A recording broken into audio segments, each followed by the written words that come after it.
podcast é apresentado pelo Tecnoblog.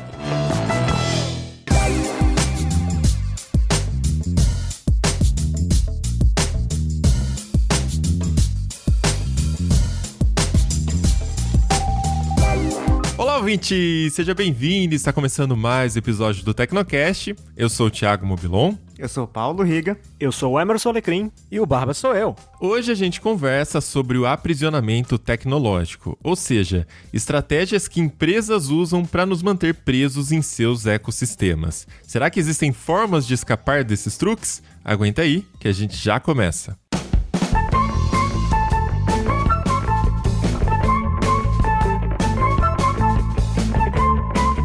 Você sabia que os primeiros smartphones 5G do Brasil são da Motorola? É isso aí, com Motorola Edge, Motorola Edge Plus, Moto G5G Plus, Moto G5G, Moto G100 e Lenovo Legion Duel, você tá pronto para a tecnologia que tá revolucionando o futuro da internet no país. A conexão 5G. Com ela, você baixa filmes em questão de segundos e se diverte em streaming de jogos online sem nenhuma lentidão. Essa é a Motorola inovando mais uma vez e ressignificando a nossa maneira de nos conectar. Então conheça a família 5G da Motorola, os primeiros 5G do Brasil.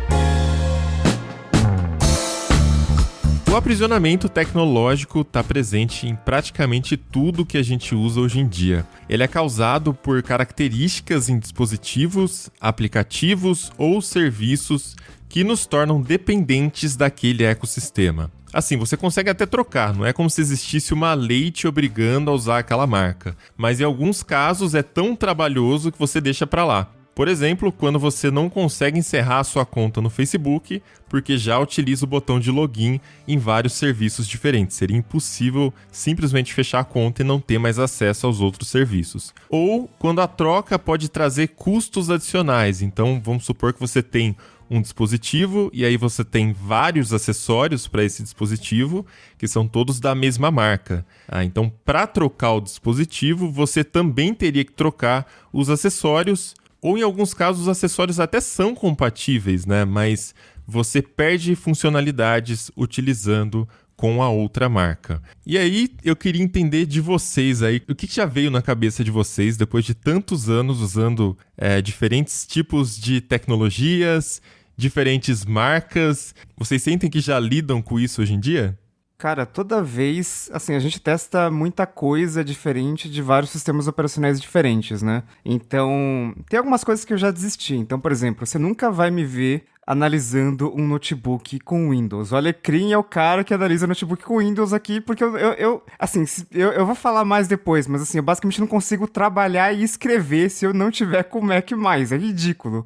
E sempre que eu tô testando o celular com Android e eu preciso passar as fotos pra analisar na tela do computador, é um negócio meio...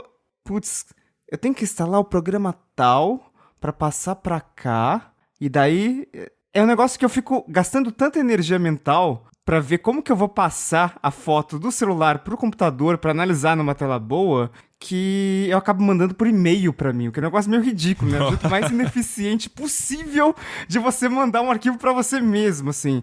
E é óbvio que se você tem um iPhone, por exemplo, é AirDrop, né? Você compartilha ali, a primeira coisa que aparece é o dispositivo que está perto de você, fatalmente vai ser o computador, você toca e pronto, chegou. Então é uma coisa que, quando você muda de plataforma, e a gente tem que lidar muito isso, né, com os vários produtos que a gente analisa, dá aquela troca de, putz, como é que era mesmo e tal, fica essa confusão na mente. O meu caso é um exemplo um pouco mais específico, porque eu me dei conta recentemente que eu sou viciado na plataforma do Amazon Kindle. Porque aquilo é uma plataforma, né? A gente fala de Kindle, pensa logo no leitor em si, né? Mas na verdade aquilo é uma plataforma porque você pode abrir um livro no Kindle, no celular, no tablet e até na web, né? Que é útil, por exemplo, para quem trabalha com gráficos, né? Quer ver um gráfico mais elaborado, aí você joga na tela do PC e tá tudo certo. E você pode ter centenas, milhares de livros ali dentro e sem precisar de uma sala física para isso, né? Ou seja, você tem de fato uma biblioteca virtual ali. Só que tudo funciona dentro do ecossistema da Amazon. De repente, até dá pra levar alguma coisa pra fora, mas com alguma gambiarra, mas de maneira oficial não dá. Eu tô sempre lendo livro, né, no Kindle. Para mim é uma maravilha porque é tudo muito fácil. Você pode continuar a leitura, parar a leitura num dispositivo, continuar no outro, da onde você parou. Tem as promoções de livros. Eu geralmente compro livros em promoção e sai muito mais barato do que comprar o livro físico. E aí você fica viciado. Você vai comprando livro e eu vou lendo. Só que assim, se o dia por alguma razão quiser sair dali, eu vou perder tudo, porque não tem jeito de sair. Aliás, até para pirataria, a Amazon joga a favor dela, porque, por exemplo, é difícil mandar um livro da Amazon para fora, mas se você, por exemplo, baixar um PDF, seja ele legal ou um PDF pirata, você pode mandar para o seu e-mail do Kindle e ele automaticamente joga lá na plataforma e você lê como se fosse algo legítimo, né? Então até para isso tem uma certa facilidade. Mas agora, se eu quisesse, eu tenho acho que uns quase 50 livros já no Kindle, e se eu quiser jogar isso para fora ou compartilhar com alguém, assim, como se estivesse emprestando um livro, não dá para fazer isso, sabe? Assim, não é trivial. E aí você tem aquela sensação, esses livros são meus ou são da Amazon? Porque eu paguei por eles, mas eu não posso levar eles para onde eu quiser. Eles vão ser meus enquanto estiver dentro do ecossistema do Amazon Kindle. Foi uma excelente reflexão, tá? Gostaria de dizer, antes de falar a minha parte. Bem, eu tô com a sensação, nos últimos 2 ou 3 anos, em relação ao ecossistema, de estar sendo puxado. A cada ano, a cada mês, eu tô sendo cada vez mais puxado, e é um negócio que eu não gosto, né? Eu já falei até em off, no chat do Tecnoblog, no trabalho, que eu sou o cara que tenta fugir ao máximo de um ecossistema, porque eu trabalho com comunicação, internet, criação, mas o meu sistema operacional favorito, por exemplo, não é o iOS, é o Android. Mas eu sei que do outro lado é mais fácil para mim. Porém, quanto mais eu trabalho com isso, quanto mais eu me dedico a estudar sobre isso ou aquilo, mais eu vou sendo arrastado e puxado para esse ecossistema. E assim, uma parte minha se irrita bastante, né? Porque quando eu vou procurar uma alternativa, não tem. Mas ao mesmo tempo a outra parte fica um pouco aliviada, como o Riga, por exemplo. Às vezes, eu tô evitando uma baita de uma dor de cabeça simplesmente só por pegar meu iPhone e passar um arquivo pro meu Mac. Mas assim, pra mim, o ponto-chave onde eu comecei a ser puxado cada vez mais foi quando eu voltei pro macOS. Porque eu já fui usuário de macOS há uns 6, 7 anos atrás, não sei. Depois eu fui pro Windows, e aí quando eu voltei pro Mac, que aí eu fui puxado assim de uma vez que... Mas assim, é algo que me incomoda. Eu sei que existe, facilita a minha vida, com certeza, mas não é natural pra mim, me incomoda. Eu achei legal ouvir o exemplo que cada um arrumou, porque são diferentes, né? O Riga com computadores, o Barba foi mais para a questão do smartphone, e o Alecrim falou uma coisa bem específica, que é um ecossistema que a gente pode transpor até para serviços. Por exemplo, um Spotify da vida. Você tem a sua biblioteca de músicas, e aí o que você faz? Se você quer parar de usar, as músicas não são suas, né? Você está pagando pelo direito de ouvir elas de forma limitada, mas ali, naquele lugar, naquele aplicativo, né? Do mesmo jeito. E isso me lembra um pouquinho também os diferentes hubs que foram se criando dentro, né, de cada empresa, cada ecossistema, desde o início aí dos computadores, dá para falar. No começo, os computadores eles eram uma espécie de hub para tudo, né? Hoje em dia você consegue usar nuvem, suas informações sincronizam com a internet, mas antigamente, se você não tivesse um Windows, muita coisa você não conseguia fazer. E o próprio iPod, o primeiro iPhone também, você não conseguia nem ativar, nem usar o dispositivo direito se você não tivesse um Mac para plugar ele, para fazer as atualizações, às vezes para passar vídeo para o iPhone. Eu não sei se vocês lembram, mas você tinha que abrir o iTunes, ter o aplicativo instalado, ia lá num lugarzinho específico, arrastava o vídeo para dentro do iTunes, e ainda assim eram só os formatos que a Apple permitia. E hoje em dia isso está nos esteroides, né? A gente não depende mais do computador para ter esse hub como centro de tudo, né? Então, tipo, se eu quiser ter um iPod, ninguém compra um iPod em 2021, mas se eu quiser ter, sei lá, qualquer dispositivo, eu não estou preso a um computador, né? Esse é o meu ponto. Geralmente o dispositivo ativa direto pela internet. internet. Eu ainda estou preso ao ecossistema daquela empresa. Só deixou de ser um dispositivo maior que está na minha mesa aqui. Mas já vão surgindo outros também, né, Riga? Que você, para usar, você precisa ter ele ali no centro da sua casa, por exemplo. Essa questão dos hubs é muito legal, porque há muito tempo eu conversei com alguém da Sony. E a Sony, por muito tempo, ela tinha uma estratégia assim, bastante parecida com a Apple, né? De vender hardware, de vender produto mais no segmento premium, né? De mesmo em produtos mais simples, eles cobravam mais caro, oferecendo os mesmos recursos, assim.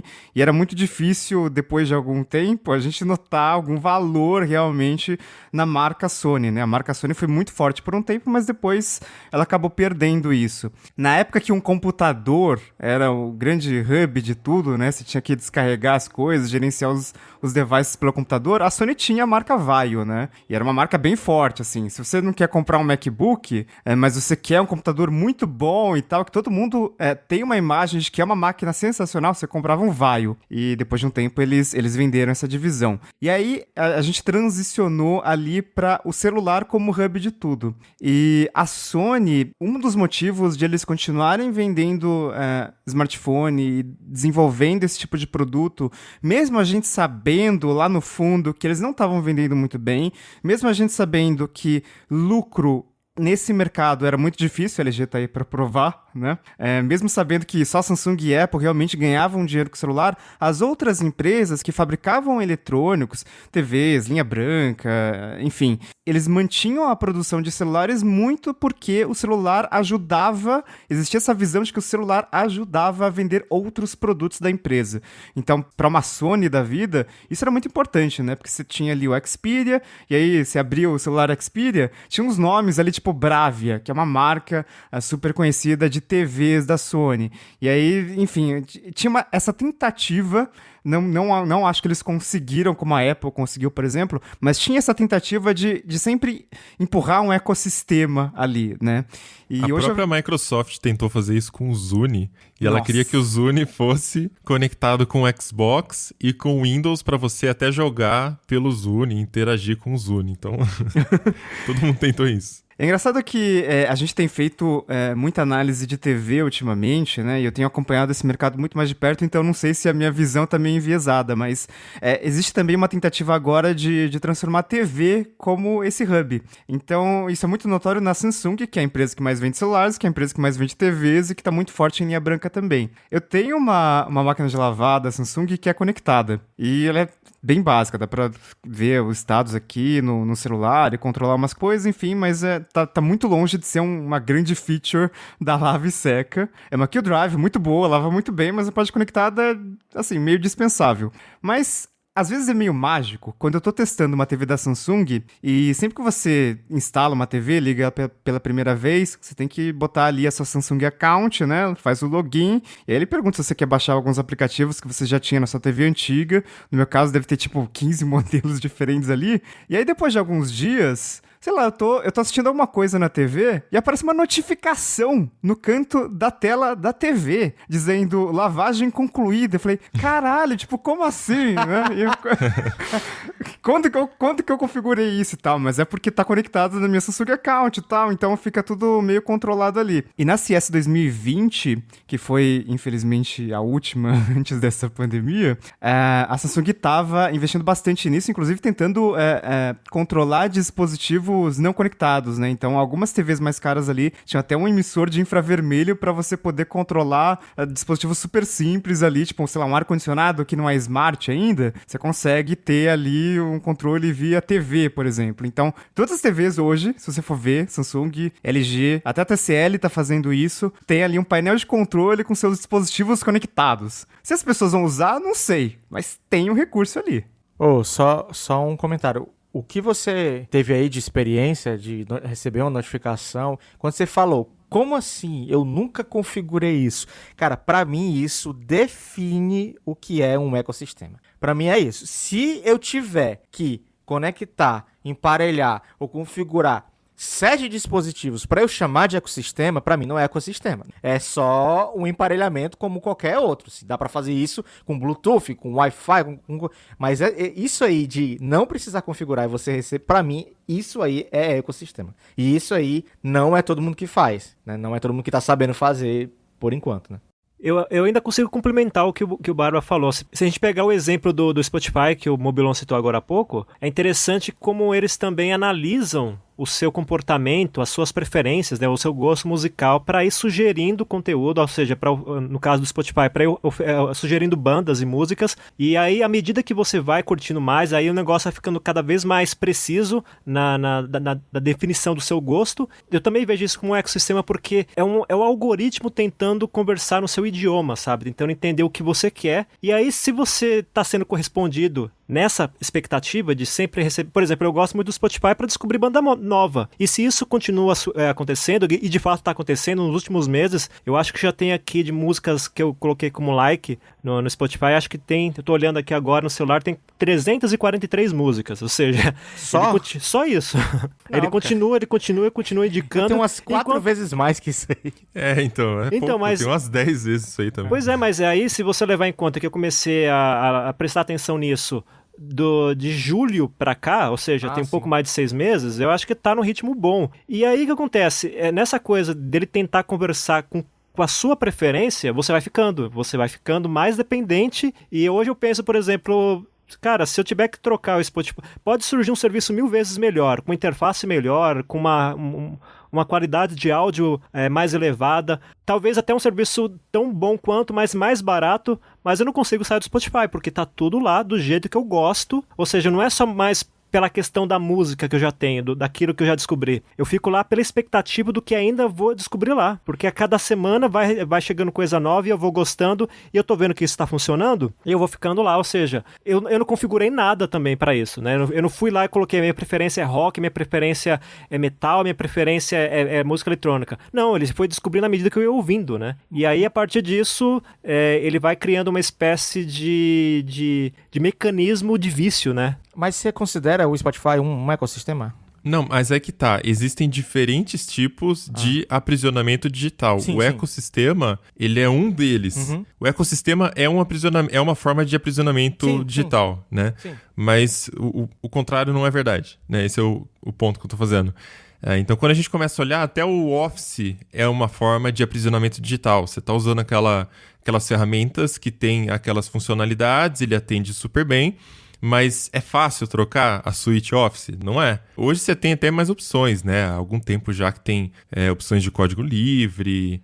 Para Mac tem as opções da Apple, que são de graça. Então é mais uma forma que a Apple tem de fazer você usar, né, o ecossistema deles. Mas aí vocês percebem que a estratégia de cada um é diferente. Por que a Microsoft cobra e a Apple deixa de graça? Porque é horrível. Pra Apple...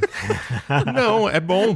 A questão o software pra quem... é horrível. Não, mas aí que tá, é bom, mas pra quem? É bom pra quem vai usar um pouco só. É óbvio que você vai colocar numa empresa, quem precisa muita coisa, assim, muita fórmula e tal, não atende. Mas pra quem tá usando em casa... Tem muita gente que não compraria o Mac porque não tem uma opção de Office. Ou tem, mas é bem pior. Ou você tem que pagar. E aí a Apple fala, não, usem aqui e te damos essa solução de graça. Eu mesmo não uso o Office há muito tempo. Eu tinha, sei lá, quantos anos já que eu desinstalei. Também não. Mas depois que virou de graça e que muitas coisas eu resolvo também pelo Google Drive, que é online, eu já não tenho mais nada da Microsoft dentro do Mac, que eu me recorde aqui de cabeça. Mas assim, a gente é bem... Não sei nem como é que chama uma pessoa que se adapta muito, muito fácil. Porque eu me adapto muito fácil. Mas eu tenho como experiência, tipo, a minha esposa, cara. A minha esposa, ela não consegue se adaptar a nada, nenhum software, nem equipamento novo, assim. Pra trocar de celular, assim, o celular novo chega. Pra eu conseguir fazer ela trocar é uns 2 meses, cara. E o celular novo aqui, cheirando a novo, no plástico, é uns 2 meses pra ela conseguir trocar, sabe? Porque ela tem muita dificuldade. Primeiro, vai ter que, né, fazer aquela migração da conta. Cara, pra ela é muito trabalhoso. Ela tem preguiça, né, na verdade. Mas Office é um negócio que pega pesado pra ela, assim. recentemente ela migrou para um computador que eu tinha aqui antigo, mas é muito bom e tal, mas ela migrou para ele e não tem o pacote Office. Aí eu tentei, né, ó, vamos ver o LibreOffice aqui e tal. Cara, é trabalhando e bufando, velho. Trabalhando e reclamando e é uma merda, E pensando por esse ponto de trocar de aparelho também, você lembra de como é migrar um iPhone hoje em dia. Meu Deus. Se você compra uma versão nova, é ridiculamente fácil. Né? É muito louco, porque se você tiver, por exemplo, se o seu iPhone que você comprou, vamos dizer que a pessoa comprou um iPhone novo e vai vender ainda o velho, né? Se você tá com o velho aqui, quando você abre o novo, você não precisa fazer nada. Ele já sabe que tem um iPhone perto. E aí você não precisa Eu nunca entendi como isso funciona. Pra mim é tipo bruxaria, porque ele... você quer transferir do seu iPhone antigo? Eu quero, mas como que você sabe que tá aqui o iPhone antigo, tipo... Antes de logar, as pessoas não estão entendendo que é antes de logar. É tipo assim, você coloca português Brasil. Aí ele, tem um iPhone aqui, deixa eu pegar as informações. Aí já abre a câmera, o iPhone antigo gera um código, um QR Code todo futurista lá, você abre a câmera do novo, ele faz o escaneamento, você loga, acabou, vai passar tudo perfeito, vai vir todos os ícones na mesma posição, o papel de parede, vai vir tudo.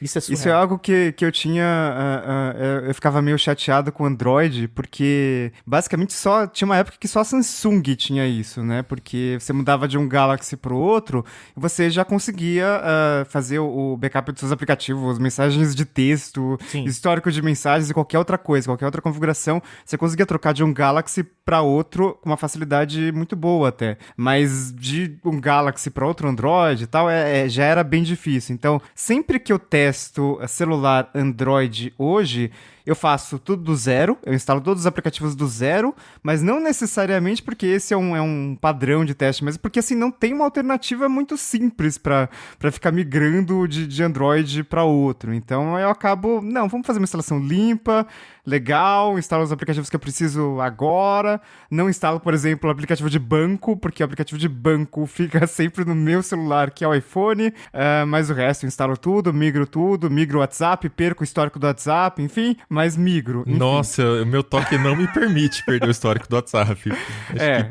Desde o começo. Eu acho muito triste que, assim, estamos em 2021 e você não consegue migrar o WhatsApp do iOS pro Android e vice-versa de uma maneira fácil.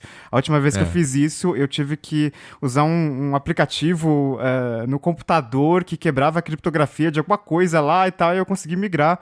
Mas desde então, assim, sempre que eu tô nessa fase de alternar de iPhone para Android, tem essa perda de mensagens ali no meio do caminho, né? Telegram superior, desculpa.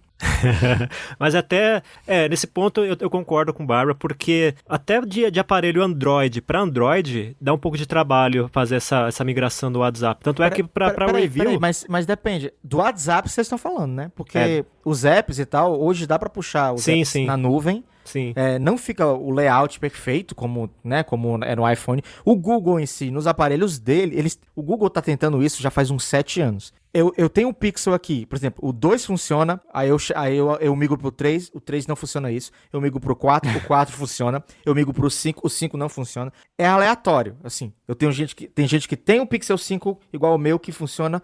Tem gente que... Eu aqui não tá funcionando, entendeu? Que no caso, começar um celular do zero, ele pega na nuvem os apps... o posicionamento dos ícones, o papel de parede, tudo isso. O Google meio que é aleatório, assim, comigo, pelo menos na minha conta, mas com o iPhone funciona bem. Agora, o WhatsApp, sim, o WhatsApp é bem, bem problemático. Porque é uma limitação da própria plataforma, né? Tanto é que eu, quando faço review de aparelho, eu uso um número de celular diferente, justamente para não ficar mudando, tendo esses problemas com o WhatsApp e outras ferramentas. Mas esse é um ponto que eu acho que a Apple acertou muito, assim, acertou grandão. E eu acho que o Google também deveria levar essa questão um pouco mais para frente. De repente tentar fazer isso ser uma ferramenta mais profunda no Android. Porque assim, essa coisa de você trocar seu iPhone de um modelo novo para um de nova geração e você ver que tudo tá lá ainda, esse mecanismo funciona como dar uma sensação de continuidade. Você não perde aquilo que você já possui no aparelho anterior. Então a migração de um aparelho para o outro acaba sendo até um estímulo, né? Porque você vai continuar da onde você parou. Você vai para o aparelho novo, mas você continua da onde você parou no anterior. Você vai ter que fazer uma ou outra configuração lá de repente, mas é que nem o Barba já adiantou, vai tudo. Vai papel de parede, vai os aplicativos. Alecrim, vai seção de aplicativo logada, cara. Então, tem exato. Tem app que vem logado já. Então você fica com essa sensação de continuidade, ou seja, de que é fácil, já tem na sua cabeça, cara, é fácil migrar. É tão mágico que eu acho que até você gosta de fazer isso. Nossa, eu vou trocar de iPhone pra ver isso acontecendo. Acho que eu vou filmar aqui, cara. Eu vou, sei lá, gravar isso e ficar vendo. Então... Eu posto no Instagram essa coisa. Não é? Agora, isso é tão importante que eu acho que o Google deveria trabalhar isso. Eu sei que é difícil. A gente falar de Android já é um outro sistema operacional, é uma outra dinâmica, porque envolve vários fabricantes, vários tipos de aparelhos, com configurações muito distintas e tal. Não é tão fácil fazer isso, mas eu acho que é um ponto que o Google poderia priorizar, dar um pouco mais de atenção, justamente por essa sensação de continuidade que a gente encontra no caso da Apple. A questão aí é que cada fabricante quer ter o seu login para daí ter o seu controle do usuário.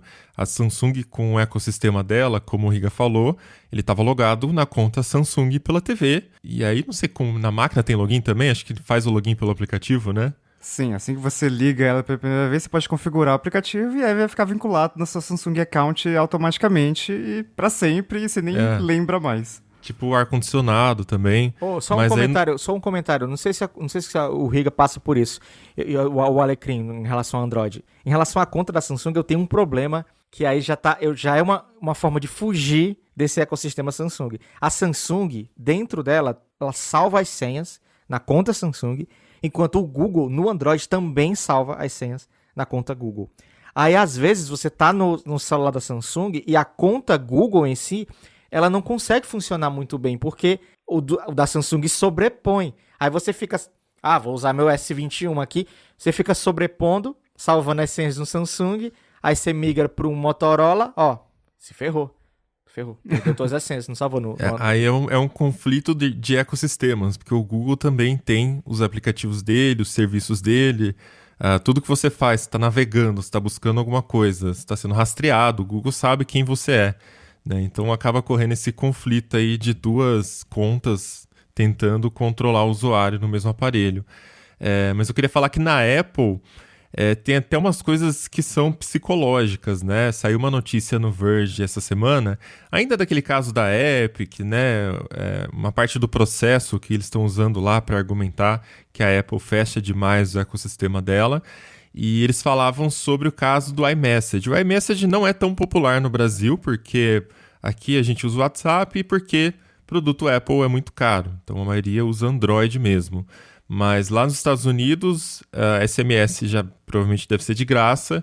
Então dá para conversar entre aparelhos, né, tranquilamente. SMS foi de graça nos Estados Unidos há muito mais tempo do que no Brasil, então o WhatsApp não conseguiu ficar popular lá.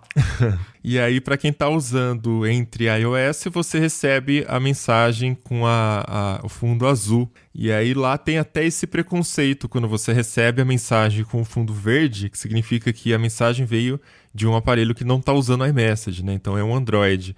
Então eles resgataram uma conversa de e-mail entre alguns executivos ali, o Ed Kill, o Phil Schiller, não lembro quem era o terceiro, onde eles falavam que levar o iOS para o Android seria mais prejudicial para a Apple do que bom.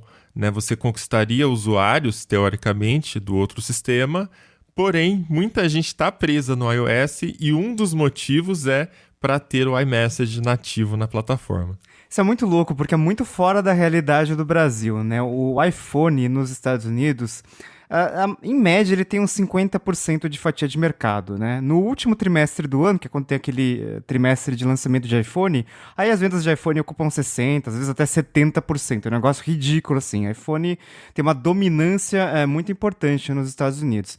E Samsung é tipo 20% do mercado americano. Então, a segunda maior tem 20% e Apple reinando ali. E essa questão do preconceito contra as bolhas verdes do iMessage, eu fico... Às vezes, assim, eu agradeço que o WhatsApp é o mensageiro perfeito? Não, não é. Tá muito longe disso, tem vários problemas e tal, migrar e tal. Mas podia ser pior, né? Podia ser o iMessage. Então, eu acho que a gente tá tá no lucro. Eu acho que o fato de a gente ter como aplicativo de mensagens dominante um aplicativo que funciona em qualquer lugar, tá bom, né? Porque imagina, o iMessage é um negócio meio estranho, porque ele é híbrido, né? O aplicativo de mensagens do iOS, ele funciona para iMessage e funciona para SMS, mas na prática tem essa divisão que cria esses... que a Apple faz questão de destacar, parece que o verde é um verde meio feio, assim, de propósito pra mostrar, olha como essa pessoa pobre tá mandando um SMS e não tem um iPhone, e aí não fica azul a bolha, é um negócio meio ridículo, assim, mas... Verde vômito, né? E fica isso, principalmente entre o público jovem, né, que gosta de ficar em grupinho e tal, isso é mais complicado ainda, porque imagina só, no Brasil talvez fosse uma vantagem em alguns casos, mas você pode criar grupos no iMessage, certo? Certo. Então, você cria um grupo com seus amigos ali no iMessage e vocês podem se comunicar. Você não pode criar um grupo com SMS. Você vai ficar excluído. Então, fica essa coisa meio tipo... eu quero fazer parte desse grupo, então por isso eu vou comprar um iPhone, porque ele tem um iMessage. E engraçado que eu vi nessa notícia muitas pessoas falando... Não, mas se a Apple tivesse... lançado o iMessage para Android, ela teria muito mais usuários e não sei o quê. Mas o grande ponto é, a Apple não ganha, ela não teria nenhuma vantagem em ter mais usuários do iMessage, porque ela não ganha vendendo dados e nem explorando anúncios. Então é um modelo de negócios diferente. Ela ganha... Porra, a Apple tem uma margem de lucro absurda com o iPhone. Pra que ela vai... sei lá, cobrar pelo iMessage em outras plataformas, talvez, ou colocar anúncio no iMessage. Isso dá um dinheiro ridículo, troco de bala pra Apple. Muito melhor continuar vendendo esses iPhones, entre muitas aspas, barato pras crianças, pros filhos ali, do USB, né? Do que ficar expandindo o iMessage pra todo mundo.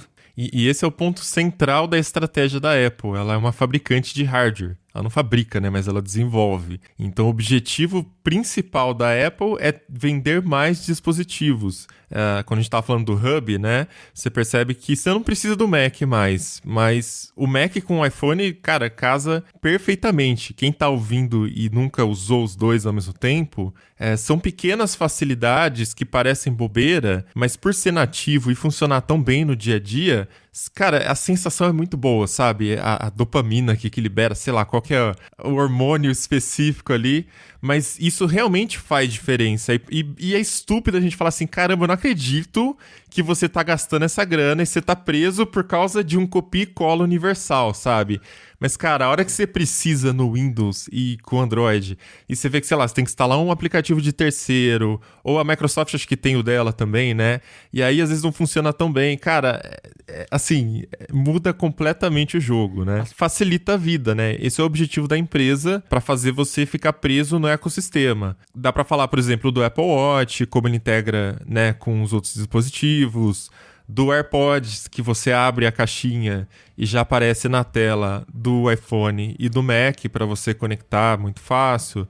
E no mundo do Android é diferente. Você tem o Bluetooth, que teoricamente é universal, funciona fácil, mas depende muito do modelo do fone também.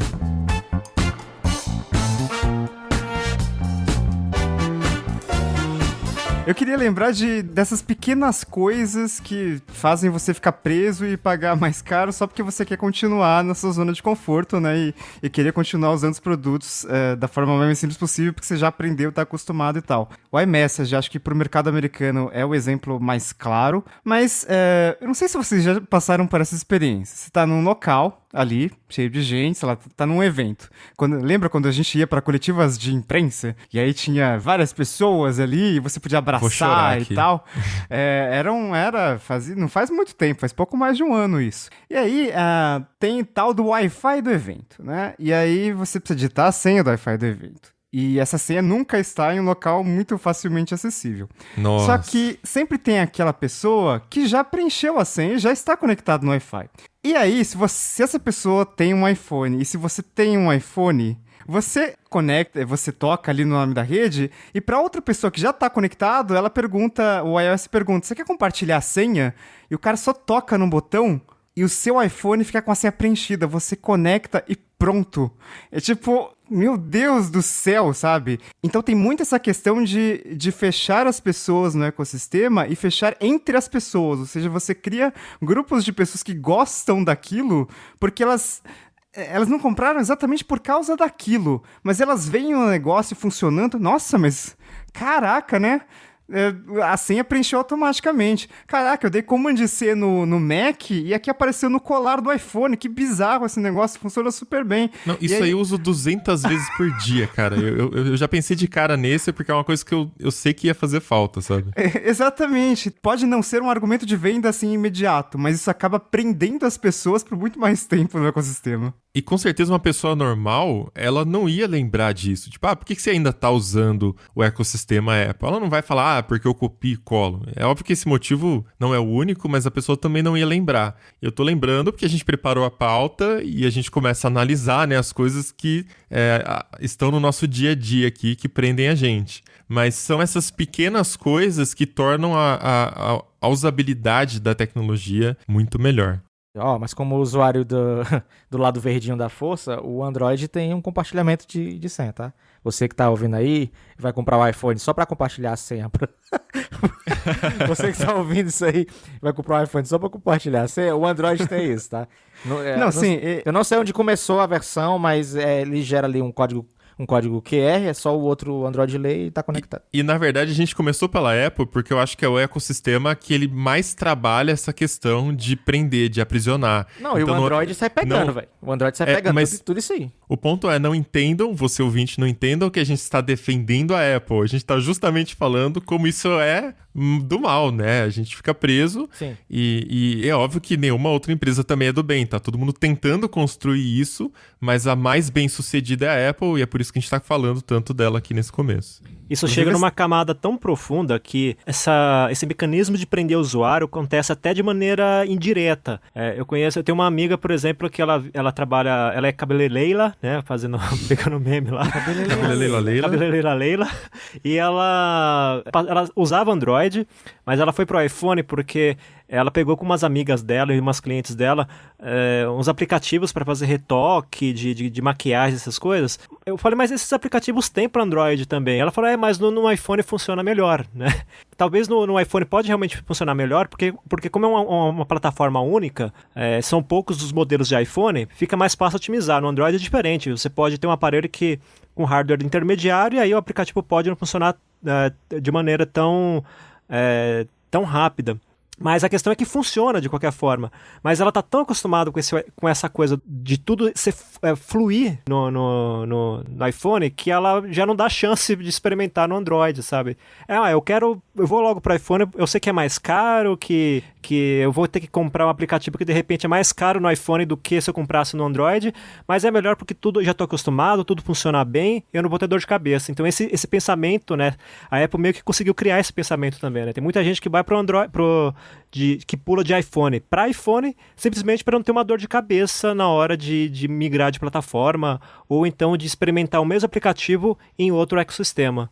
Como eu uso os dois, eu sei exatamente explicar a diferença, né, da usabilidade. É porque assim, o Mobilon citou o AirPods. Quando você abre o AirPods, ele reconhece que tem um iPhone, aliás, o iPhone reconhece que tem um AirPods ali, aparece uma mensagem, você quer conectar com esse AirPods? A Apple começou com isso. Os outros Androids começaram a fazer também. A Samsung foi a primeira, a Huawei também já fez isso.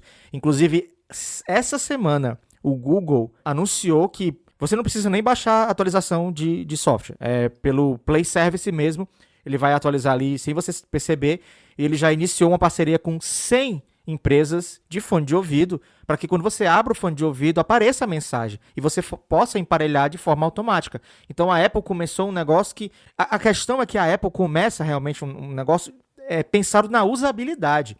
Quando o Riga fala que você quer compartilhar esse negócio, essa senha aqui, o iPhone ele pergunta para você, ou o iPhone ele te sugere, ou um dispositivo da Apple te sugere, você quer fazer isso? Você quer que é muito simples? Aí você diz, quero, e ele faz por você. A questão do Android é que, por exemplo, vou compartilhar uma senha de Wi-Fi, é muito escondido, é muito ali dentro, aí você tem que fuçar Não é todo mundo que sabe fazer, não é todo mundo que sabe onde que até chegar lá, até gerar um código QR, o que é que eu faço com esse código agora? A outra pessoa tem que fazer a mesma coisa, ou ela abre a câmera, ou ela abre o Wi-Fi. Você não sabe o que fazer se você não pesquisou ali rapidamente. Então, a Apple tem esse lado de fazer por você. A Samsung, ela consegue fazer uma migração perfeita. Já tem o Samsung Switch lá, né? Eu acho que é Samsung Switch.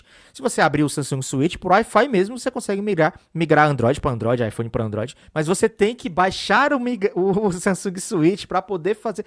A Apple não. A Apple, quando você abre, ela já te pergunta: olha só, já tô vendo aqui que tem um iPhone, né? O Tim Cook me avisou agora que tem um iPhone aqui seu.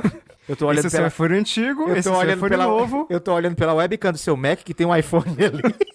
Então você quer migrar? Aí você diz, quero. É meio que isso, a Apple vai fazendo por você, e por isso que muita gente, como o Alecrim falou aí, às vezes a impressão que a pessoa tem é que, nossa, funciona muito melhor. Mas às vezes o muito melhor é porque é só dizer sim, eu quero fazer. Aí o iPhone ou o dispositivo faz por você. E não você tem que aprender programação para poder compartilhar a senha do Wi-Fi no Android, sabe? É mais ou menos isso. Inclusive, esse Tecnocast a gente só tá gravando pra ver um monte de gente falando, não, mas eu uso Windows e Android, e é só instalar esse aplicativo aqui, instalar esse outro aplicativo aqui, e aí você configura, aí você faz root, e aí você configura na rede Wi-Fi 802.11ac de 5 GHz, porque no 2,4 GHz tem uma pequena incompatibilidade, e aí vai funcionar perfeitamente. Só que... Entendeu? Essa é a grande questão. Mas na Apple, esse negócio de a Apple querer fazer tudo pra você, algumas coisas às vezes não dão certo. E eu acho que o exemplo mais claro são os AirPods. Esse negócio de alternar automaticamente entre dispositivos é um saco, porque ele não tem como adivinhar o que está se passando na sua mente. Então, você tá vendo alguma coisa no seu iPhone, e aí de repente você toca, sei lá, um vídeo no Mac, e aí ele alterna pro Mac. Ou então você tá... às vezes você não quer atender a droga da ligação, ou você não quer ouvir o som que o seu iPhone tá fazendo. Você tá conectado no Mac e tal. E aí ele alterna pro iPhone, isso é um saco. Então, eu acabo desativando esse recurso, porque não dá. É que na configuração do Bluetooth, você tem a opção de desativar a conexão automática com o AirPods, né? Eu tava reclamando disso no Twitter faz, sei lá, 2 semanas, porque eu tava ouvindo um podcast no iPhone pelo AirPods e trabalhando. Então, assim... Às vezes eu tava parado assim, tal, pensando, ouvindo, tal, e voltava a mão pro computador. E a hora que eu botava a mão no mouse, só de mexer o ponteiro do mouse, não tinha vídeo na minha tela, eu tava, acho que no Discord, não tinha nada na minha tela que pedia som. Mas só de, ou não era no Discord, era um arquivo de texto que eu tava editando, mexendo no servidor. Mas só de eu mexer o mouse, o Mac conectava no AirPods. Então, assim, não faz sentido, se eu tô ouvindo coisa pelo iPhone, não faz sentido ele roubar a conexão pro Mac, né? Então, assim, funciona bem, teoricamente, mas por ter essa opção de deixar a conexão automática nos 2 dispositivos, eles ficam se roubando. E aí eu achei meio dumb, né? Porque ele tem até um chip da Apple aqui dedicado para identificar o AirPods, não sei do que lá, e ainda assim acontece isso. E o meu outro fone Bluetooth simplão da Jabra, que já é até velho já, o som nem é tão bom, ele não faz isso, cara, sabe? Ele fica conectado nos 2 dispositivos ao mesmo tempo, só que ele sai o som de quem começou a tocar primeiro e ponto final, não tem isso. Eu ia dizer isso, eu tenho um isso aí é muito fácil de resolver, cara. Então. Eu tenho um da Huawei, FreeBuds Studio aqui, que ele conecta 2 dispositivos ao mesmo tempo. Então, se eu tô assistindo um vídeo no computador e se alguém ligar no meu celular, eu ainda consigo falar com a pessoa porque está conectado 2 ao mesmo tempo, não precisa ficar nesse switch. A Apple tentou inventar aí, né? Rolou não.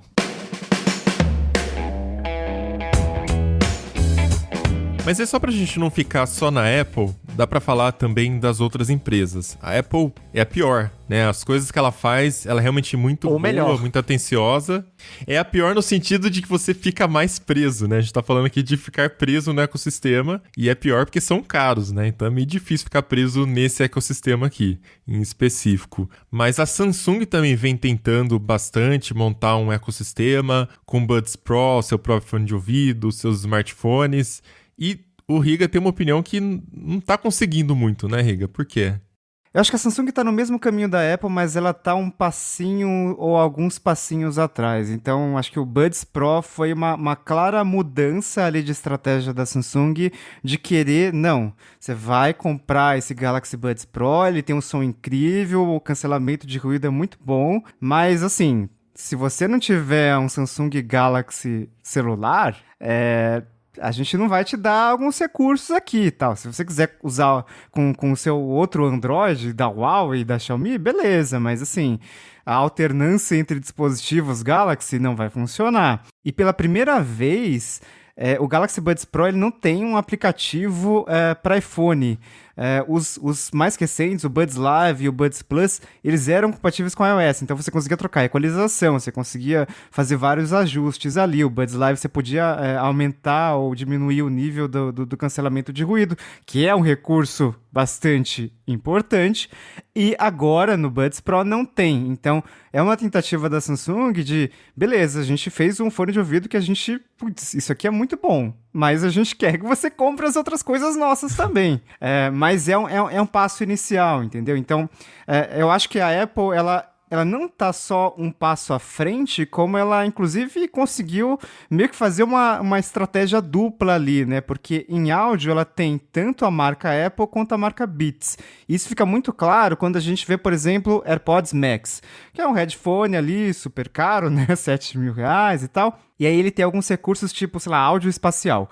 Isso só vai funcionar no iOS, no tvOS da Apple TV, no iPad ou no seu Mac. Não vai funcionar em nenhum outro dispositivo. Se um Beats topo de linha, um Beats Studio 4, sei lá qual vai ser o nome do futuro Beats high-end da Apple. Primeiro que não vai ser Lightning aquele troço, né? Provavelmente vai ser USB-C. E aí eles vão fazer de um jeito que vai funcionar minimamente decente em outra plataforma, assim. Porque se você comprar um AirPods Pro, você pode usar no seu Android. Beleza, ele funciona, é Bluetooth, é padrão de mercado, assim, mas você não tem todos os recursos. Meio que não faz tanto sentido você gastar tanto dinheiro se você não tiver um iPhone e um Mac, por exemplo. Então, essa tentativa da Samsung, e a Samsung tá numa posição muito boa, porque ela vende ali TV, ela vende computador, ela vende celular, ela vende tablet, ela vende relógio e tal. Tem uma posição mais parecida com a Apple, ela tá em mais condições de fazer isso hoje em dia. Talvez, sei lá, a Xiaomi chegue perto, mas porque a Xiaomi faz basicamente tudo. Mas a Samsung, ela tá tentando esse modelo da Apple, que é um modelo muito lucrativo, né? A gente vê os relatórios financeiros da Apple e fica tipo, como que a venda de iPhones aumentou esse trimestre, que tá todo mundo pobre, sem dinheiro, perdendo emprego e tal. E aumenta o negócio. Sei lá, pra mim é alguma mágica, tipo banco, sabe? Inventa dinheiro do nada, assim.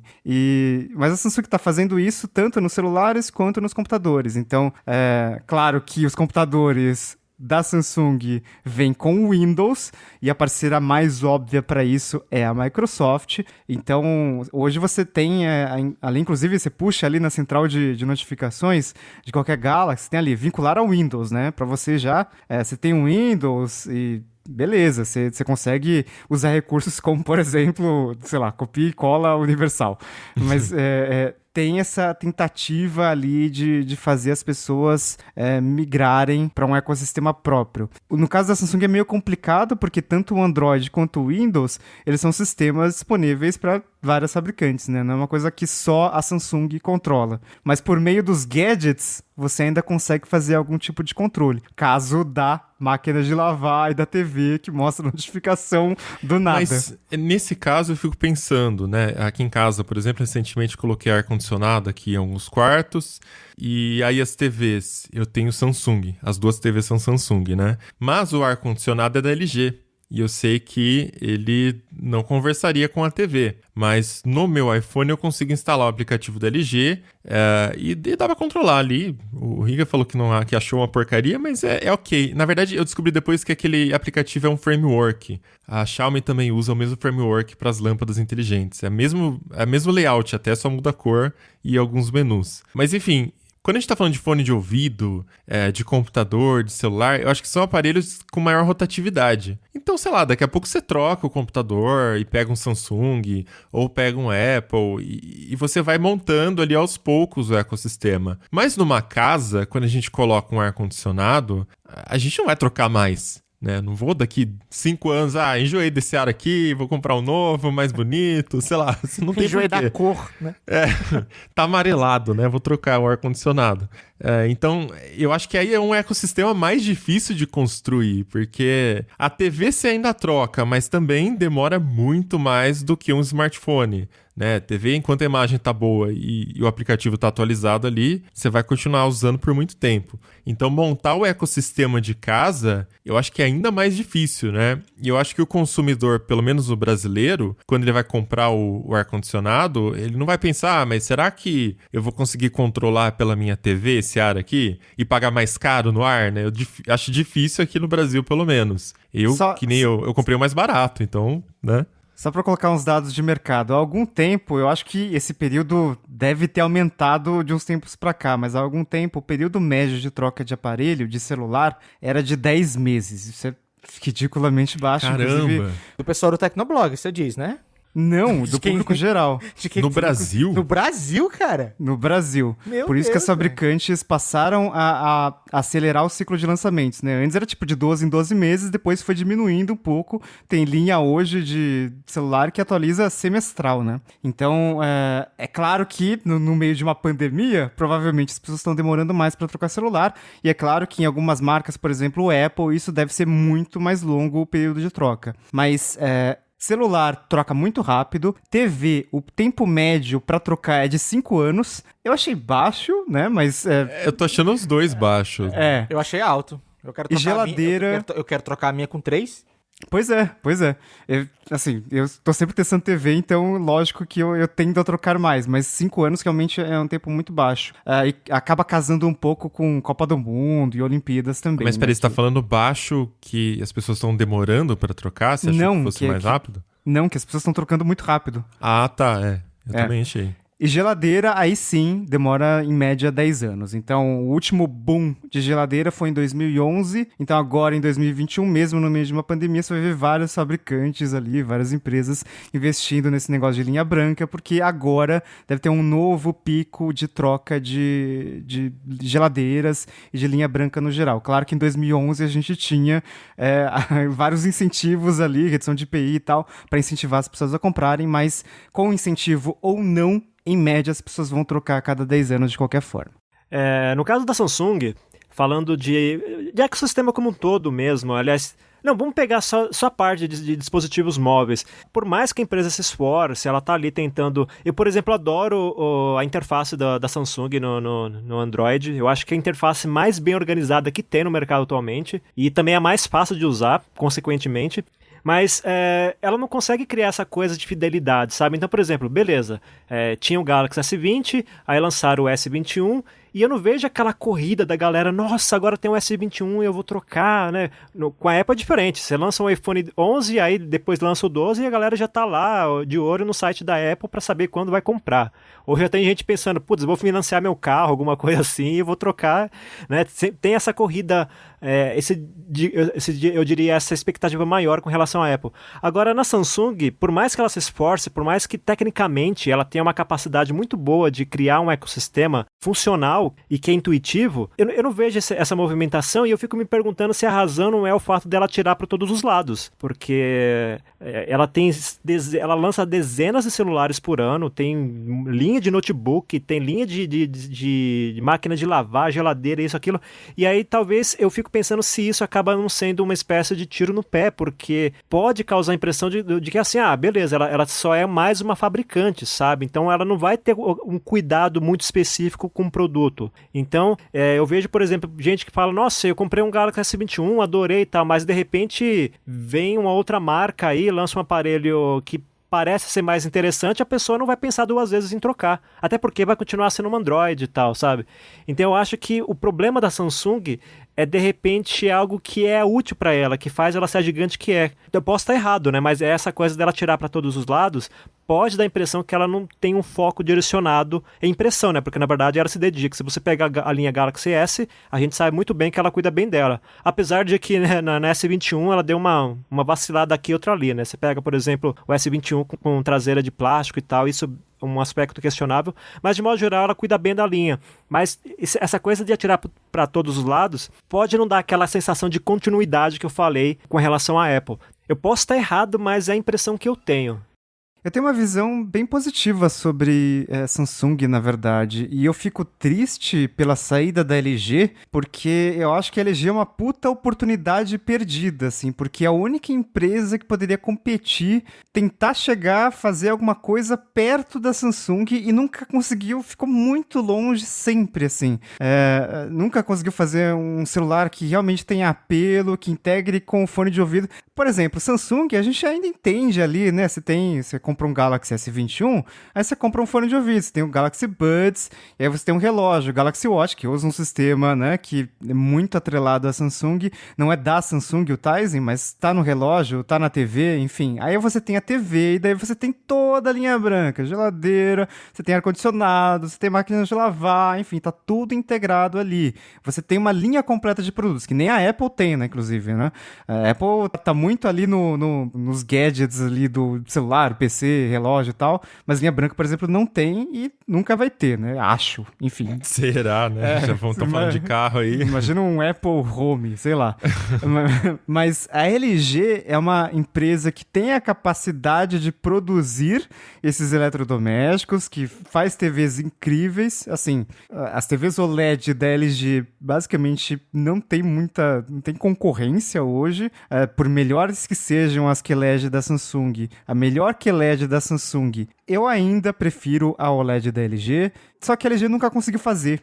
É estranho, porque a LG, ela me parece uma Sony, me parece uma empresa que não existe uma conversa entre as várias divisões ali dentro da empresa. Na Sony isso era muito claro, assim, porque a Sony tem um produto incrível que é o PlayStation, que é a galinha dos ovos de ouro da empresa, dá dinheiro pra cacete. Ela fazia muito bem TVs, ela fazia celulares que, ok, tinha uma outra bomba ali, mas tinha os Xperia Z que eram muito bons, então, só que ela também não conseguia integrar. Então, eu acho que é o fato de a Samsung conseguir fazer isso e de a gente conseguir entender, e essas promoções de lançamento você compra um Galaxy S, é claro que é pra pessoas com poder aquisitivo maior, né? Tá muito caro os aparelhos.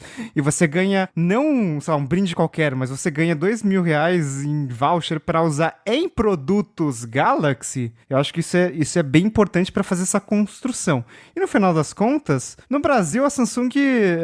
nos topos de linha pode ser meio que uma concorrência para a Apple, né? Porque afinal de contas ela domina o mercado de celulares, ela domina o mercado de TVs e em linha branca ela tá muito forte também. Claro que as marcas tradicionais da Whirlpool vão vender muito mais, né, em volume, mas a Samsung no segmento premium de linha branca também tá muito bem. Eu ia falar justamente isso, eu concordo com o Riga nesse ponto, e eu acho que a principal diferença aqui é que a Samsung não controla o software. Então essa é a dificuldade de criar um ecossistema tão amarrado como a Apple consegue.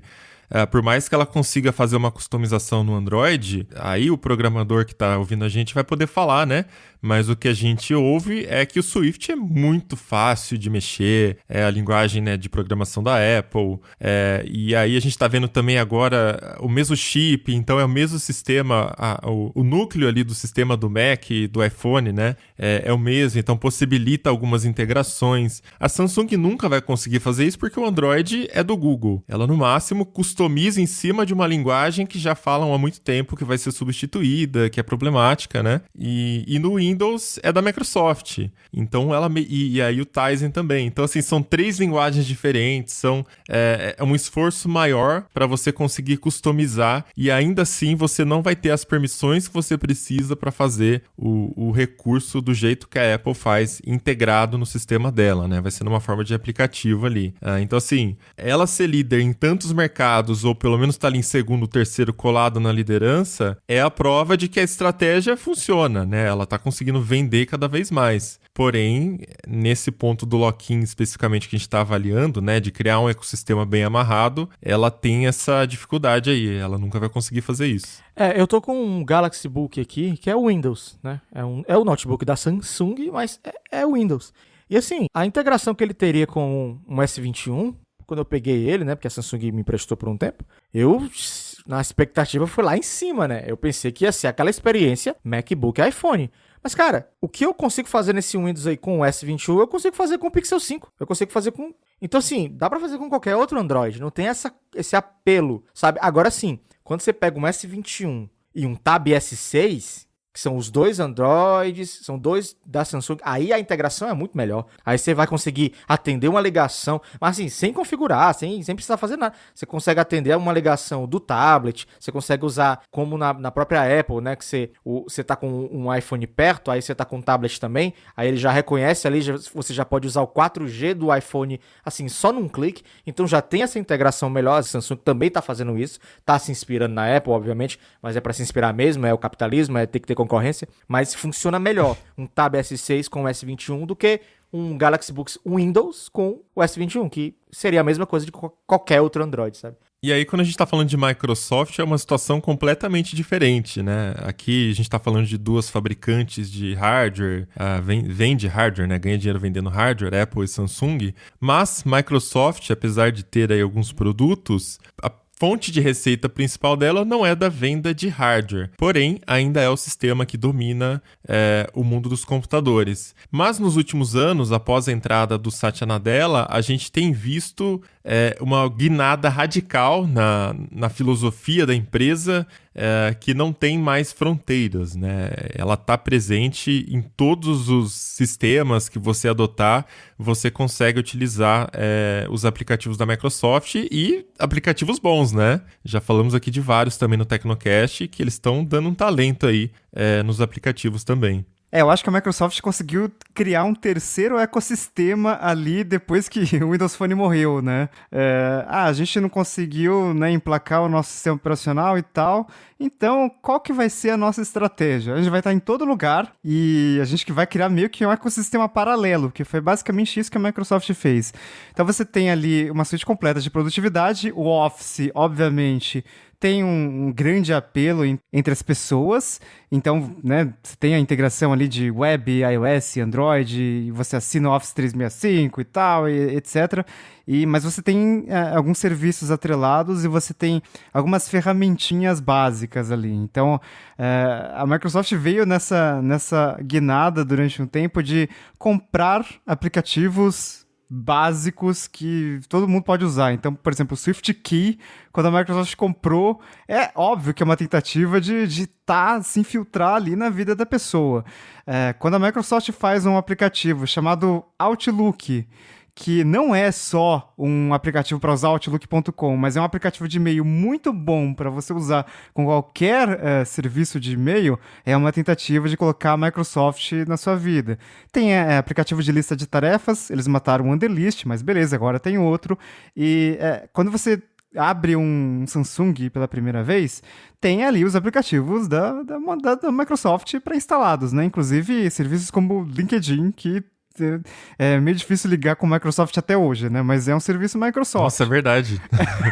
Exatamente. E a Samsung Cloud, por exemplo, você armazenava arquivos lá e agora eles estão fazendo essa transição para o OneDrive, né? E no Xbox, isso fica muito claro, né? A Microsoft ela não quer vender hardware, ela sabe que é importante, uma fonte de receita legal e tal, mas o negócio dela é serviço, assim. E serviço mais especificamente nuvem. Então, você compra o Xbox, você vai assinar o Xbox Game Pass, porque é muito bom o serviço, você vai ter um monte de jogo com uma assinatura mensal ali. E não só você vai jogar no Xbox, você vai jogar no seu PC, você vai jogar no seu Android, e se bobear, você vai jogar até no seu iPhone. Essa tentativa da Microsoft de se infiltrar em vários ecossistemas, e que na era Ballmer seria totalmente impossível, né? Que com certeza a Microsoft, se tivesse o Ballmer na frente, Assim, né? Primeiro, não teria dado certo e segundo, a Microsoft estaria em maus lençóis hoje em dia. Porque não funciona mais isso, né? Quando você não tem mais um sistema operacional ali, né? Quando você não tem um sistema do porte do Windows no celular, né? Que virou o dispositivo principal das pessoas, não teria mais como fazer isso. E o Satya Nadella conseguiu fazer de uma forma muito boa, assim, de uma forma bem impressionante. Isso já é perceptível hoje em dia quando você compra um notebook novo, por exemplo, porque você vai lá, vai configurar o Windows pela primeira vez e a Microsoft vai te orientar a criar uma conta, se você não tiver uma conta na Microsoft, ou então já fazer login com a conta que você já tem. E aí, quando você configura o Windows, ele vai tentar te empurrar logo para o OneDrive, né, para você já ficar ali sincronizando com arquivos e tudo mais. Se você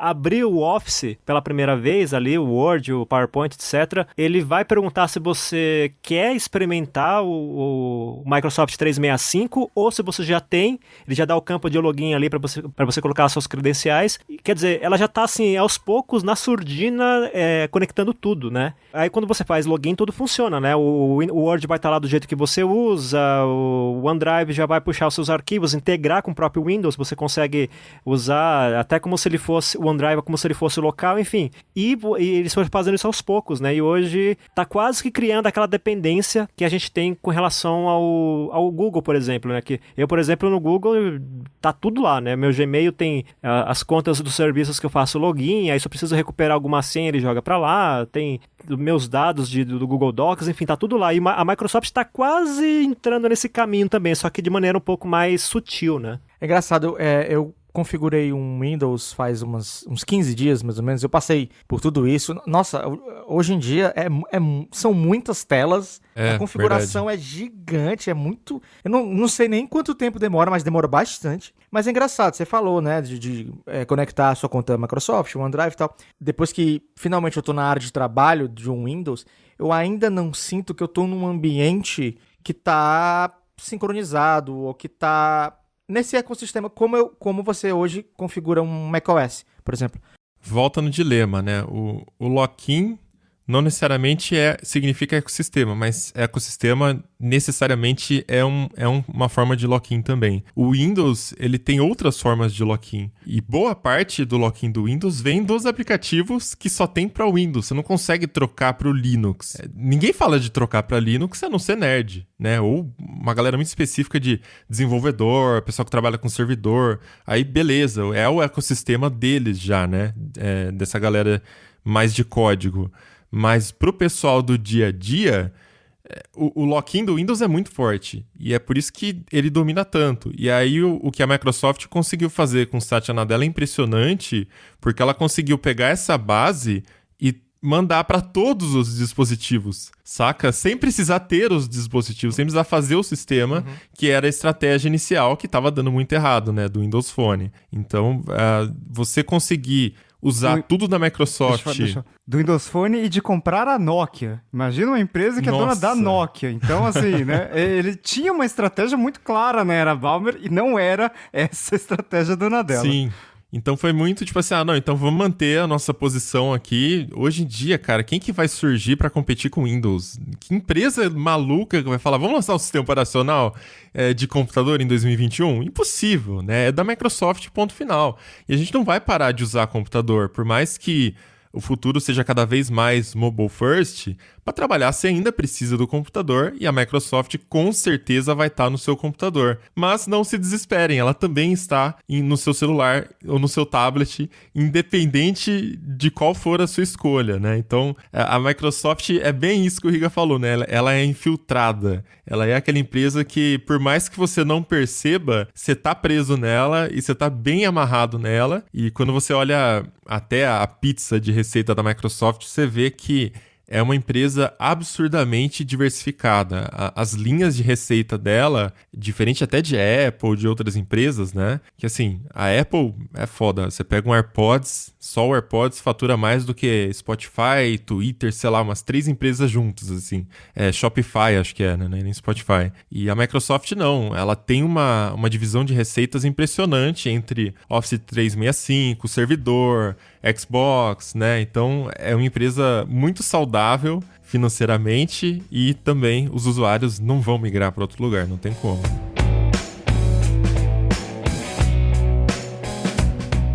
Bom, pra gente finalizar esse episódio, então, porque acho que dá pra gente ficar umas 3 horas falando desse tema, né?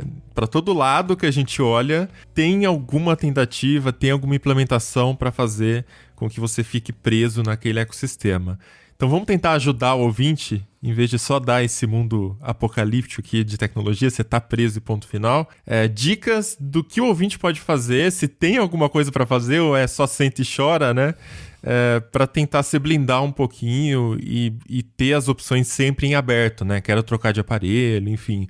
O que vocês estão fazendo aí no dia a dia? Acho que o Barba pode começar, que ele tava até falando disso esses dias, né, Barba? Sim. Primeiro, nunca comprem um Apple Watch. Começa aí. Não, sem zoeira. O Apple, aí ferrou. No Apple Watch é o dispositivo que eu 100% evito, justamente por causa do ecossistema. Assim, nada vai me fazer comprar um Apple Watch, porque eu sei que quando eu comprar, eu nunca mais vou deixar de usar. Já começa aí. Então, assim, no meu dia a dia, eu não costumo usar os serviços que são exclusivos de uma plataforma. Quando eu falo eu não costumo, se tem uma alternativa e for tão boa quanto, beleza. Mas se for essencial para o meu trabalho, para acelerar a produtividade, para eu não ficar mais horas trabalhando, aí não tem como escapar. Mas a minha filosofia é sempre essa. O que tiver na nuvem que funciona para tudo, eu vou naquilo, eu vou assinar. Evernote funciona para tudo. O Lightroom tem a hospedagem na nuvem que funciona para tudo. Então, tudo que tiver na nuvem para todas as plataformas, aí eu vou naquilo. Mas assim, tem que ser bom, óbvio, né? E tem muito serviço bom. É deixar de preguiça, é pesquisar realmente. Infelizmente, vai gastar dinheiro, vai ter que pagar uma mensalidade, não vai gostar, vai cancelar. Vai pagar outra mensalidade ali, não vai gostar. Dá trabalho testar, né? Dá trabalho, não é um negócio... O trabalho também é um lock-in, né? Você fica com preguiça de... O Alecrim falou do Spotify nesse episódio. Eu não consigo mudar pro Apple Music hoje, porque são 7 anos, ou sei lá, 6, 7 anos de Spotify, não tem a menor condição de ir para um Apple Music. Então, eu já encontrei esse serviço que funciona em todos, então, e eu vou ficar. E aí, quanto mais eu usar aquele serviço que funciona para todos, mais eu vou saber os atalhos, o que serve, o que não serve, o melhor uso, mais eu vou virar um especialista naquele serviço. Mas é basicamente isso. A minha filosofia é o que tiver de nuvem para todos os sistemas, aí eu vou naquilo. Mas eu acho que eu sou um dos poucos que faz isso. Obviamente, o Mobilon não deve ter essa preocupação, o Riga não tem, mas aí eles podem falar melhor. Eu tenho um pouco, eu usava o Spotify até pouco tempo, eu usava o Spotify, mas daí a Apple lançou o Apple One e por motivos de economia de dinheiro, eu parei de usar o Spotify, né? Porque eu já assinei o plano família do Apple One, ele me dá armazenamento, arcade, né? Umas bobagens que eu não vou usar tanto, o armazenamento até que eu uso alguma coisa, mas eu falei, cara, por que eu vou ficar pagando o Spotify? Eu confesso que, assim, o aplicativo de música era uma coisa que eu usava muito mais antigamente. Hoje em dia eu não tô usando tanto. Saca, ainda ouço minhas músicas, vou treinar, né, bateria, guitarra também, por ser músico eu preciso ouvir, mas não é uma coisa que eu fico o dia inteiro no aplicativo como era antigamente, que, sei lá, minha rotina mudou, tem muita ligação, tem muita coisa, não dá pra ficar ouvindo música, né? E às vezes eu tô de carro, de bike, vou fazer exercício, eu vou ouvir podcast, porque também é um momento que eu arrumei para estudar, né? Podcast, audiolivro, então eu uso para estudar. Você economiza tempo fazendo 2 coisas ao mesmo tempo. Até podcast eu uso na nuvem, que tem em todos. Eu não fico no Apple Podcast. Então eu já uso o Overcast, que só tem pro Mac. Se você assinar, acho que dá para ouvir na nuvem também. Eu vou no que tem em todos. O que ajuda a fugir um pouco dessas travas da Apple é que todos os aplicativos nativos da Apple, tipo podcasts, tipo lembretes, tipo, sei lá, gerenciador de senhas, eles só são aqueles softwares bons o suficiente, mas nunca são os melhores. Então isso dá uma facilitada na hora de você escolher os serviços. Você pode deliberadamente não quero ficar preso nesse negócio. Então, por exemplo, há várias escolhas da nossa vida, né? Por exemplo, gerenciador de senhas. Você poderia usar o gerenciador de senhas do Chrome ou o gerenciador de senhas do Safari, que integra com a Apple lindamente.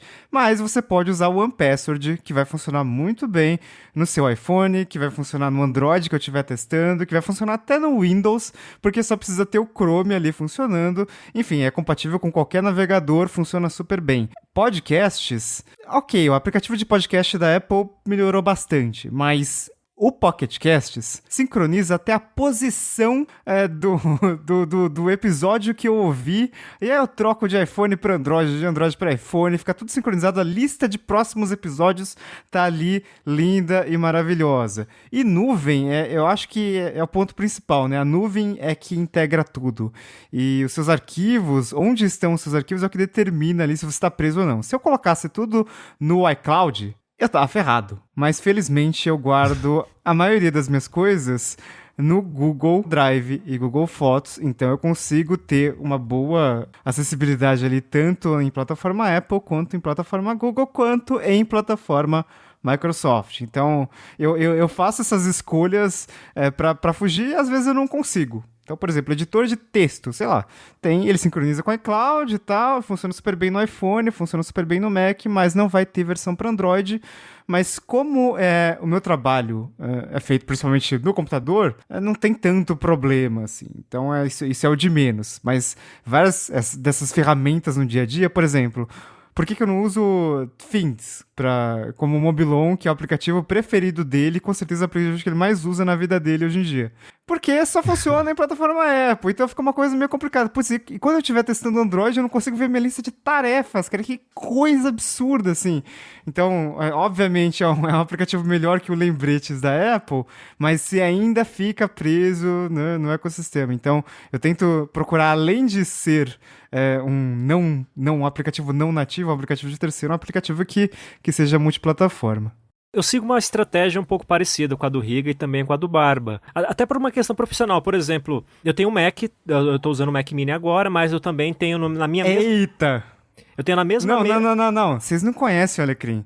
O Alecrim é aquele cara que ele escolhe o processador e a placa de vídeo que ele vai usar. Ele não compra... Ele não vai comprar... se eu comprar esse desktop da Dell... Não, ele vai escolher... mas eu quero esse Core i7 1165 blá... E a placa de vídeo... essa placa de vídeo tem que ser dessa fabricante aqui. O chip pode ser AMD ou NVIDIA, mas eu quero dessa fabricante. Ele é nesse nível, assim. Ele está usando o quê? O que você está usando, Alecrim? Agora eu tô no Mac Mini. Mas... Que celular que você tá usando mesmo? iPhone 12 mini. Tá, entendi. Tudo mini. O Alecrim sempre foi o micreiro oficial do Tecnocast, né? E agora eu vou jogar mais fogo na fogueira, porque é o seguinte, o que eu ia falar é que eu tô com o Mac Mini, mas na minha mesma mesa eu tenho um PC. E eu uso o monitor da seguinte forma, o meu monitor, ele tá ligado no DisplayPort no Mac Mini e o HDMI tá ligado no PC. E aí eu liguei o teclado e o mouse que é sem fio, é um kit da Logitech, eu liguei ele no USB do monitor, então para eu trocar de computador, para passar do Windows, do PC pro Mac, eu só preciso trocar um cabo que tá aqui na minha mesa, coisa simples, você faz em 3 segundos aqui. Então eu fico alternando entre os dois.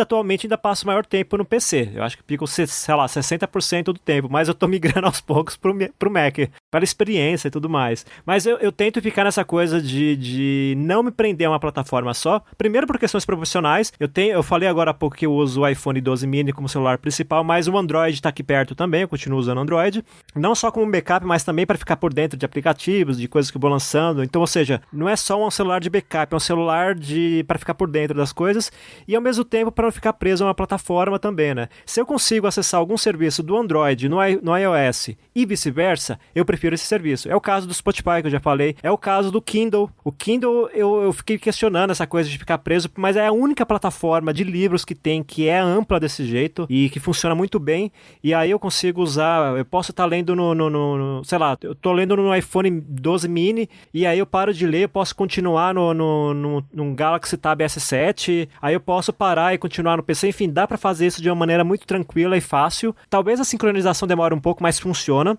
e eu fico nisso. A questão de nuvens também, para armazenamento de dados, eu tento não ficar preso só ao iCloud, eu também uso o OneDrive, também uso o Google Drive. Não é difícil sincronizar as coisas, porque, por exemplo, pro Google Drive eu deixo coisas mais pessoais, mais sensíveis, como documentos, essas coisas. No OneDrive eu deixo documentos de textos que eu vou trabalhando, ou seja, coisa mais profissional, até porque eu uso o Microsoft 365 e você pode, por exemplo, ter salvamento automático do Word já nas nuvens, ele já faz isso de uma maneira bem legal, bem quase que nativa, assim, sabe? Bem intuitiva, bem natural. Essa acho que é a palavra, bem natural. O iCloud eu uso para backup do próprio iPhone. Fotos, configurações de aplicativos, etc. Então vai sendo assim, eu tento não ficar preso numa coisa só. Primeiro, para ficar por dentro de tudo, né? Por questões profissionais. E segundo, porque se eu tiver que ficar limitado a uma plataforma só, de repente eu não vou ficar estranhando a mudança. Então eu acho que isso funciona bem. Eu também acho que, eu tô pensando aqui, acho que eu também não tô tão preso assim, não, né? Eu acho que tem o Things, que é o meu aplicativo de tarefas, que eu amo de paixão, todo mundo tem o seu xodó, né? E comigo é o Things desde do ano passado. Olha, eu tenho uns Androids aqui pra testar. Se você quiser me ajudar nos reviews, nos próximos, me manda, pode... eu faço. O problema é arrumar tempo, mas eu faria sim. Eu tô até com vontade de comprar um Android pra ter aqui. Mas é só isso, é o Things e o Bear, que é o meu aplicativo de notas, que eu troquei o Evernote pelo Bear, porque, nossa, o Evernote estava muito ruim. E aí, um tempo depois, eles atualizaram a interface. Tem uma galera falando bem também, né? Tá bem desktop, tá bem legal. Mas acho que assim, o único aplicativo as únicas coisas que eu ainda tô usando da Apple, eu uso porque eu tô pagando Apple One, sabe? Mas, por exemplo, os meus documentos, ele tem o backup automático da pasta no iCloud, que se ativa no Mac. Isso é legal, porque ele faz o backup da mesa também, né, do desktop. Então, se eu pego um iPad, um iPhone, tudo que eu salvei no desktop, que geralmente são documentos que eu tô manuseando, né, ele vai aparecer no iCloud desses dispositivos. Mas profissionalmente eu uso o Google Drive, então ponto final, funciona em qualquer lugar. E a pasta de documentos eu também deixo sincronizando com o Dropbox. Se eu perder meu Mac hoje, todo o ecossistema, né, eu vou perder a minha lista de tarefas e as minhas notas. Mas no caso de uma migração planejada, eu consigo facilmente exportar, saca? E importar em outro lugar. Só o Things não te dá, acho que a opção de exportar num arquivo. Acho que deve ter um CSV, alguma coisa, não sei. Mas deve ser um bem XLS. escondido, bem escondidinho ali.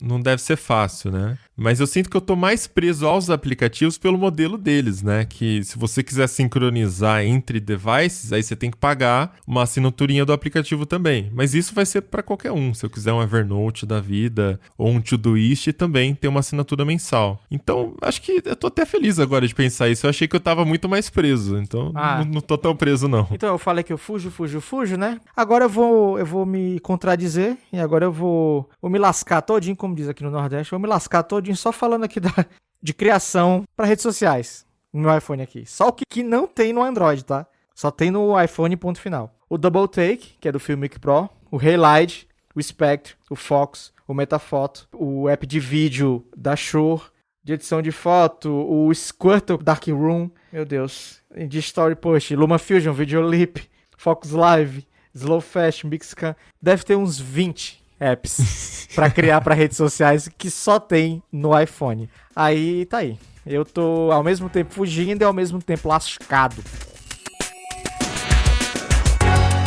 Então é isso, vamos chegando ao final de mais um episódio do Tecnocast. Conta pra gente as suas dores. O que você identificou aí que você tá preso ou não, se você é completamente livre e consegue transitar entre todos os ecossistemas. A gente nem teve tempo de falar da casa conectada com a Alexa, com o assistente do Google, né? Tem muita coisa ainda, então se você já conseguiu fazer essa ligação, manda pra gente seus comentários lá na comunidade.tecnoblog.net ou pelo Twitter, marcando @Tecnocast.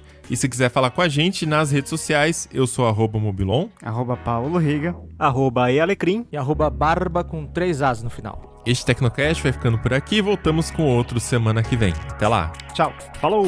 Falou!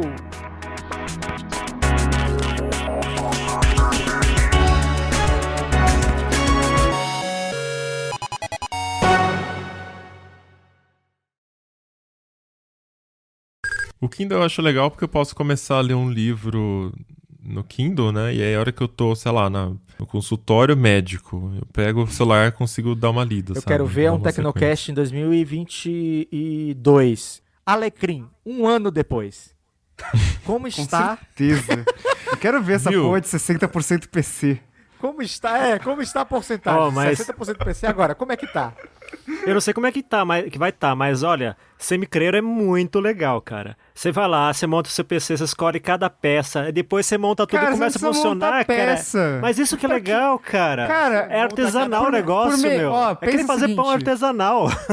por melhor que seja a peça que você vai escolher, o Apple M1 vai ser melhor. Então não adianta mais escolher. Mas eu não posso Show, pegar o acabou a Apple. discussão. Eu não posso pegar o M1 e colocar no meu PC, sabe? Isso aqui vai entrar no Zeu só pra saber. Tomara. Tá certo que antigamente era mais emocionante montar PC, né? Porque você podia colocar a fonte, o cabo da fonte invertido, né? Eu fiz isso 2 vezes. E queimar a placa-mãe nova é muito traumatizante, né? Emocionante. Dava adrenalina, sabe? Mas, cara, ainda assim, o trauma é menor do que a satisfação de montar tudo e ver o PC funcionando lá. O lock-in do mercado de PCs é fazer você se foder, basicamente. Sensacional. Era emocionante montar um PC. Uma pessoa dessa não transa, velho. É por causa da pandemia, só por causa disso. Ai, ai. Agora tá com uma Ai, lágrima minha aqui, você face. tocou num ponto sensível, cara. Putz.